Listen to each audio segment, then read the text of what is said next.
So in our 9-6 video, we introduced solving systems of equations. Remember, a system of equation is when you have more than one equation.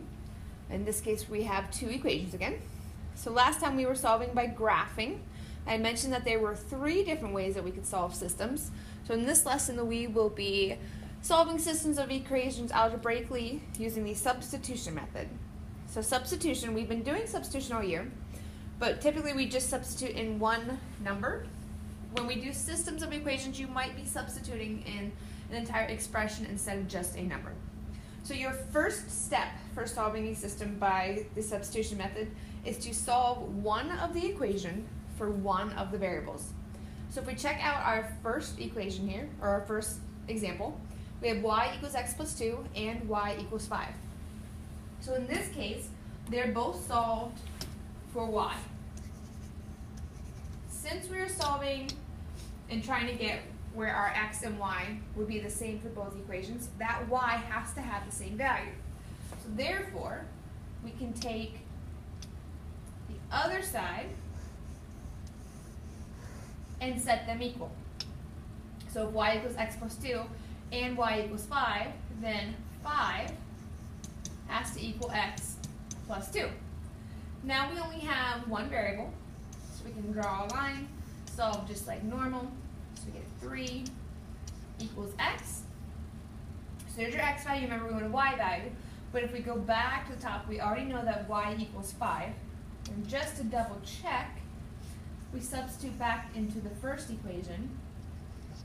5 equals 3 plus 2. So 5 equals 5. That is correct. So our answer, remember we always write as an ordered pair. X is 3 and y is 5. So there's an example where they were both solved for y. In our next example, we have x equals y plus 4 and x equals negative 3. So in this time, they are both solved for x. So same situation.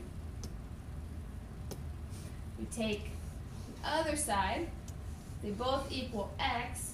Then we know that y plus 4 equals negative 3. Now, be aware you can write these either way. We could have done negative 3 equals y plus 4. You should get the same answer by doing that. Now we solve for y by subtracting 4 from both sides, and we get y equals negative 7. We already know that x equals negative 3. So as an ordered pair, negative 3 comma negative 7. And then just to double check, x is negative 3 equals negative 7 plus 4. So negative 7 plus 4 is negative 3. It checks out, so there's our answer. Okay, so there was 2 examples where they was already solved for one of the variables. So if we take a look at our next one, y minus 3x equals negative 13, and 4x plus 5y equals 11. Now in this case, neither equation is solved for one of the variables. So what you want to do is pick one variable in one equation and solve that equation for that variable.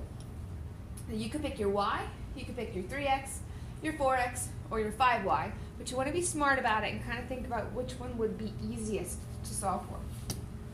Well, if we look here, that y is already almost completely by itself. So if I bring that equation down, y minus 3x equals negative 13.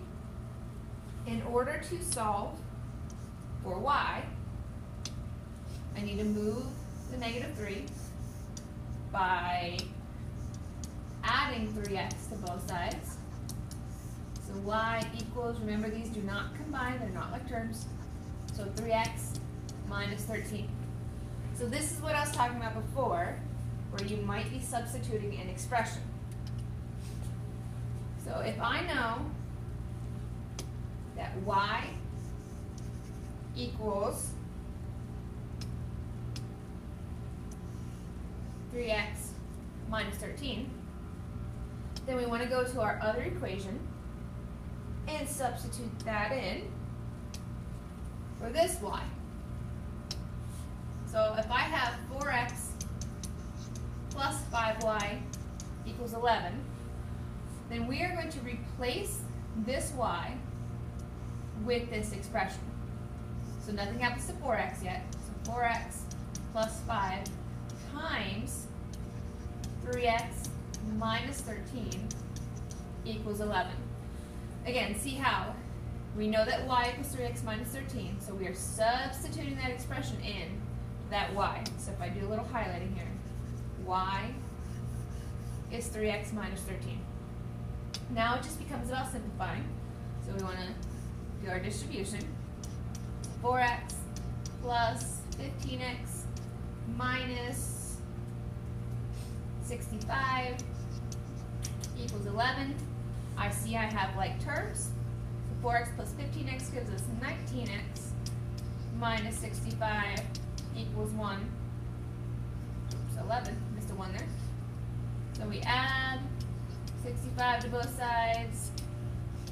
So 19x equals 76. Divide both sides by 19. And we get that x equals 4. Alright, I have my x value, but now I still need to find my y value. So we can go back to any of the equations. We have y minus 3x equals negative 13, 4x plus 5y equals 11, or we can also use this equation, which is actually what I suggest because you're already solved for y here. So if I have y equals 3x minus 13, I now know that x equals 4, so I'm going to substitute that in. So y equals 3 times 4 minus 13. Simplify it out. So 12 minus 13, and we get y equals negative 11. You can double check these by substituting them back into both equations. But your answer then is 4, negative 1. Okay, so these problems do have quite a bit of work with them. Just keep that in mind. And also keep in mind you can always check. You should always know if your answer is correct or not. Alright, now just like with our graphing, we have some special instances. So when we solved equations before, we had where we had a true statement and a false statement. We have that again. So if you end up with a true statement where all of your variables disappear, and you have something true like 0 equals 0, your answer is infinitely many solutions. If you have a false statement like 0 equals 10, oh boy, write it in here, going to be no solution. So an example here again would be 0 equals 10, and an example here would be 0 equals 0. So true statement, infinitely many solutions. False statement, no solution. So to take a look at one that probably will turn out like that, we have y equals x plus 5 and 2y minus 2x equals 10. We want to solve this algebraically. Now we see here, half the work's already done. We're already solved for y. So this y can be substituted there with x plus 5. So again, bring this equation down. 2y minus 2x equals 10. We are substituting in to our y value. So 2 times x plus 5 minus 2x equals 10. We go ahead and distribute. 2 times x, we get 2x. 2 times 5 plus 10 minus 2x equals 10. If we combine like terms, 2x minus 2x is 0, so they cancel. We end up with 10 equals 10. That is a true statement. So true statement tells us it was infinitely many solutions. All right, there we go. That is the end of section 7, day 1.